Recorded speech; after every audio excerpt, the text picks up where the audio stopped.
RTC dropping point లేకపోవడంతో ప్రజలు ఇబ్బందులు. రాయచోటి పట్టణం నందు డ్రాపింగ్ ట్రాఫిక్ పాయింట్ నిర్లక్ష్య కారణంతో ప్రజలు తీవ్ర ఇబ్బందులు ఎదుర్కొంటున్నారు. ఆర్టీసీ బస్సు వచ్చిన వెంటనే ప్రజలు తండోపతండాలుగా రావడంతో దొంగతనాలు జరిగేదానికి ఎక్కువ ఆస్కారం ఉందని ప్రజలు తెలియజేశారు. కాబట్టి ఆర్టీసీ వారు డ్రాపింగ్ పాయింట్లు ఏర్పాటు చేసి ప్రజలకు ఇబ్బంది లేకుండా చూడాలని కోరుకుంటున్నారు. అలాగే పోలీసు వారు బందోబస్తు ఉన్న దొంగతనాలు జరిగేదానికి ఎక్కువ ఆస్కారం ఉందని తెలియజేశారు. ఆర్టీసీ వారు బస్సు వచ్చే వేళలు తెలియచేయడంలో ఆర్టీసీ వారు విఫలమైనారు.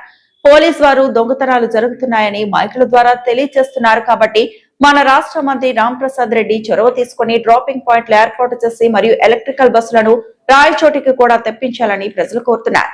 రిపోర్టింగ్ బై అన్నమయ్య జిల్లా స్టాపర్.